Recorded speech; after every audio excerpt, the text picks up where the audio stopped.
ನನ್ನ ಹೆಂಡತಿ ಪಾರ್ವತಿ ಸಾಕು ಮಗನ ಜೊತೆಯಲ್ಲಿ 4 ಮಕ್ಕಳಿಗೆ ಜನ್ಮ ಕೊಟ್ಟು ನನ್ನ ಹೆಂಡತಿ ಸಂತೋಷ ಪಡುತ್ತಿರುವಾಗ ಯಾರು ಡಕಾಯಿತರು ಮಧ್ಯರಾತ್ರಿಯಲ್ಲಿ ಬಂದು ನನ್ನ ಚಿಕ್ಕ ಮಗನನ್ನು ಕಿಡ್ನಾಪ್ ಮಾಡಿಕೊಂಡು ಹೋದರು. ಈ ವಿಷಯ ನನ್ನ ಮಕ್ಕಳಿಗೆ ಯಾವ ಕಾಲಕ್ಕೂ ತಿಳಿಯಬಾರದು. ಈ ವಿಷಯ ನನ್ನ ಮಕ್ಕಳಿಗೆ ತಿಳಿದರೆ ಎದೆ ಹೊಡೆದುಕೊಂಡು ಪ್ರಾಣ ಬಿಡಬಹುದು.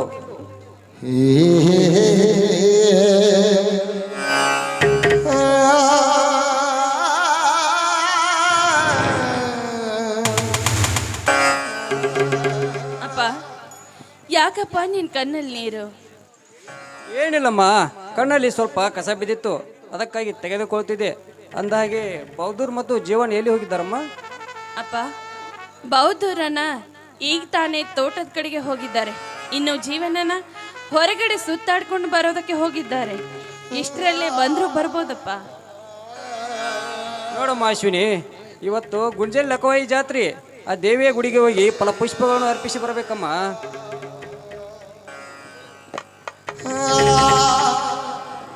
ಅಪ್ಪ, ತಂಗಿ ಅಷ್ಟೇಕೆ, ನಾನು ತಂಗಿಯ ಜೊತೆಗೂಡಿ ಹೋಗಿ ಆ ದೇವರಲ್ಲಿ ಅಡಿಮುಡಿ ಇಟ್ಟುಕೊಂಡು ನನ್ನ ತಮ್ಮನಿಗೆ ಒಂದು ನೌಕರಿ ಕೊಡಿ ಎಂದು ಬೇಡಿಕೊಂಡು ಬರ್ತೇನೆ. ನಿನ್ನ ತಮ್ಮನಿಗೆ ಅಷ್ಟೇ ಯಾಕೆ ಬೌದ್ಧರ?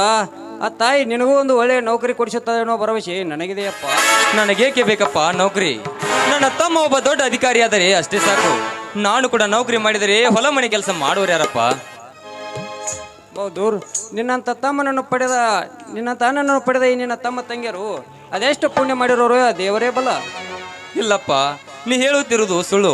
ನಿನ್ನಂತ ತಂದೆ, ಅಶ್ವಿನಿ ಅಂತ ತಂಗಿ, ಜೀವನ್ ಅಂತ ತಮ್ಮನ್ನು ಪಡೆದ ನಾನೇ ಭಾಗ್ಯವಂತನಪ್ಪ, ನಾನೇ ಭಾಗ್ಯವಂತ.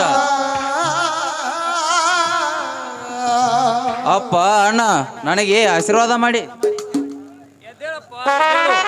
ಆ ದೇವಿಯ ಆಶೀರ್ವಾದ ಸದಾ ನಿನ್ನ ಮೇಲಿರಲಿ. ಮತ್ತೆ ನಿನಗೇನಾದ್ರೂ ನೌಕರಿ ಸಿಕ್ಕಿದೆ? ಹೌದು ಅಣ್ಣ, ನೀನು ಹೇಳಿದ ಹಾಗೆ ಇಂದಿನಿಂದ ನಾನು ಒಬ್ಬ ದೊಡ್ಡ ಆಫೀಸರ್. ಅಣ್ಣ, ಎಂತ ಸಂತೋಷದ ವಿಷಯ ಹೇಳಿದೆ.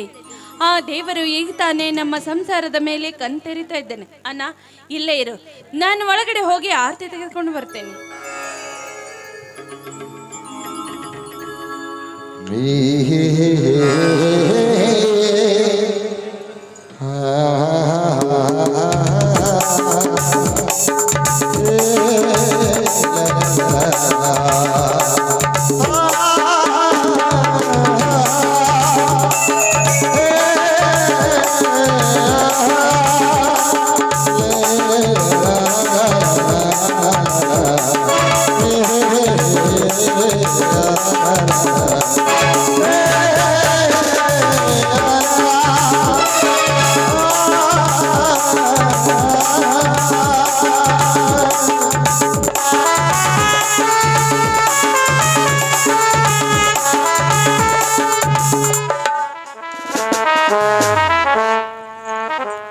ಅಣ್ಣ, ಇದೆಂತ ಅಪಶಕುನ ಅಣ್ಣ. ನಿನ್ಗೆ ಆರತಿ ಮಾಡಬೇಕು ಅನ್ನೋ ಅಷ್ಟರಲ್ಲಿ ದೀಪವೇ ನಂದೇ ಹೋಯ್ತಲ್ಲಣ್ಣ. ತಂಗಿ, ಅದು ಗಾಳಿ ವಿಷಯ ಆಗಿರ್ಬೇಕಮ್ಮ. ಇಂಥ ಚಿಕ್ಕ ಪುಟ್ಟ ವಿಷಯಕ್ಕೆಲ್ಲ ತಲೆ ಕೆಡಿಸಿಕೊಳ್ಳಬಾರು. ಈಗ ತಮ್ಮನ ಸಂತೋಷಕ್ಕೆ ಹಾಡಿರೊಂದು ಸಂಭ್ರಮದ ಗೀತೆಯನ್ನು.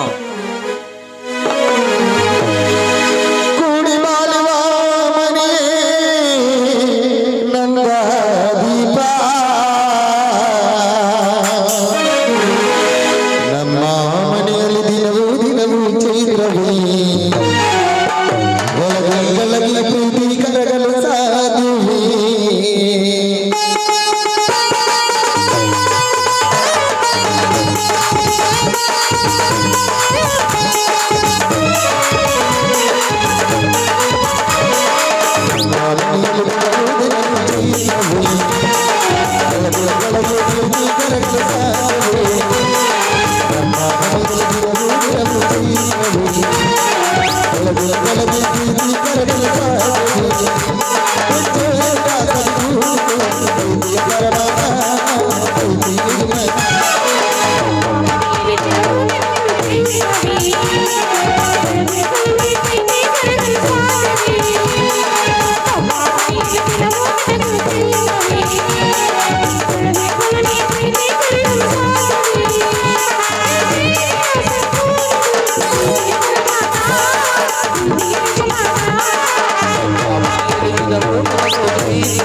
ಕೊಳಲಿ ಕೊಳಲಿ ಪ್ರೀತಿ ಕರಗಲು ಸಾಧ್ಯವೇ?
ಅಂದಾಗೆ ಯಾವ ನೌಕರಿ ಅಂತ ತಿಳಿಸಲೇ ಇಲ್ಲ.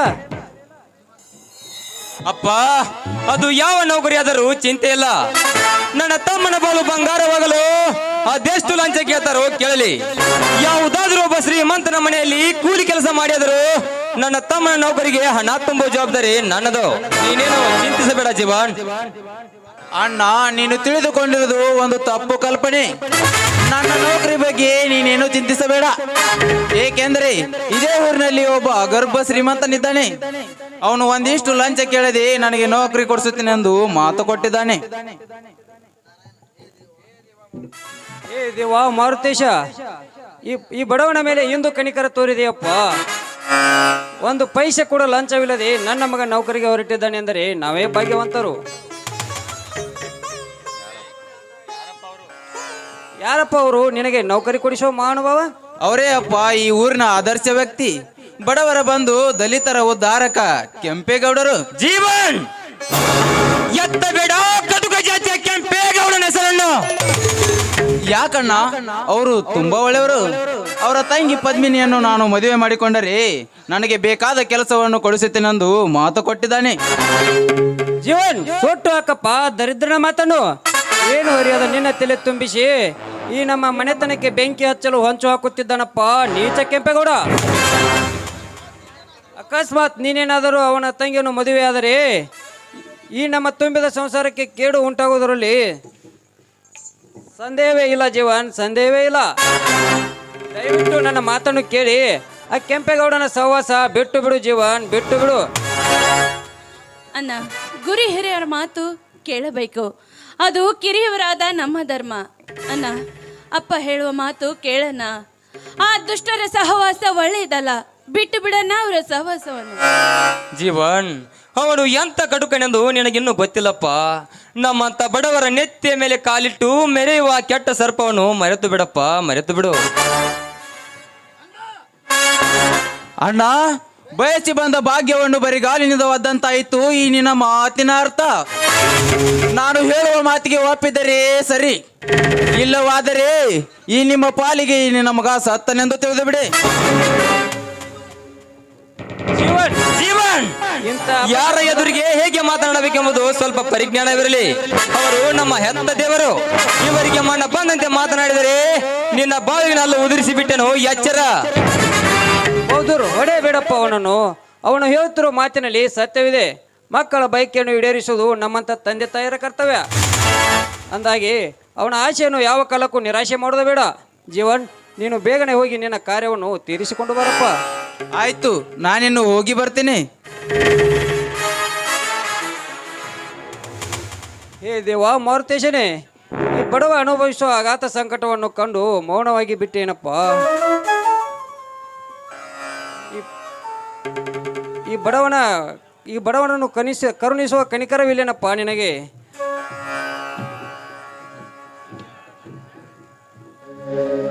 ಅಪ್ಪ, ಹಿರಿಯರಾದ ನೀವೇ ಈ ರೀತಿ ಮನಸ್ತಾಪ ಮಾಡಿಕೊಂಡ್ರೆ ಮುಂದೆ ನಮ್ಮ ಗತಿ ಹೇಗಪ್ಪ? ಅಪ್ಪ, ನೀನು ಅಂದುಕೊಂಡಂತೆ ನನ್ನ ತಮ್ಮ ಹಾಗೇನಿಲ್ಲ. ನನ್ನ ತಮ್ಮನಿಗೊಂದು ನೌಕರಿ ಸಿಕ್ಕ ಮೇಲೆ ನಮ್ಮೆಲ್ಲರನ್ನು ತೂಗು ಮಂಚದ ಮೇಲೆ ಕೂಡಿಸಿ ಹುಯ್ಯಾಲಿ ಆಡಿಸುತ್ತೇನೆ ಅನ್ನೋ ಭರವಸೆ ನನಗಿದೆ. ನೀನೇನು ಚಿಂತಿಸಬೇಡಪ್ಪ ತಂಗಿ. ಅಪ್ಪನನ್ನು ಒಳಗೆ ಕರೆದುಕೊಂಡೋಗಿ ಊಟ ಬಿಡಿಸು. ನನಗೆ ಹೊರಗಡೆ ಸ್ವಲ್ಪ ಕೆಲಸವಿದೆ, ಹೋಗಿ ಬರುತ್ತೇನೆ. ಆಗ್ಲಣ್ಣ, ಬಾರಪ್ಪ, ಊಟ ಮಾಡುವಂತೆ ಬಾ. ನನಗೆ ತಲೆ ನೋಯ್ತಾ ಇದೆ, ನನಗೆ ಊಟ ಬೇಡಮ್ಮ. ನಾನು ಸ್ವಲ್ಪ ಇಲ್ಲೇ ರೆಸ್ಟ್ ತೆಗೆದುಕೊಳ್ಬೇಕು. ಆಯ್ತು ಬಾರಪ್ಪ.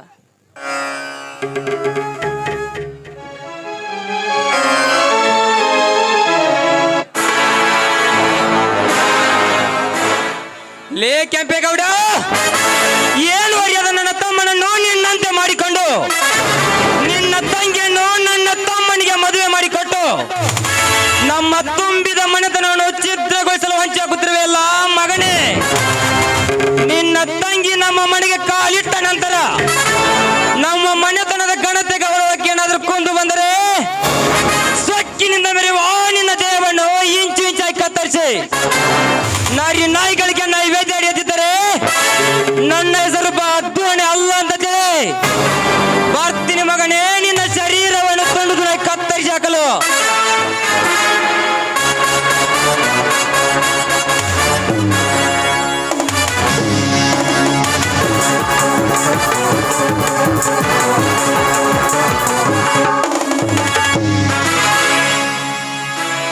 ಜಯ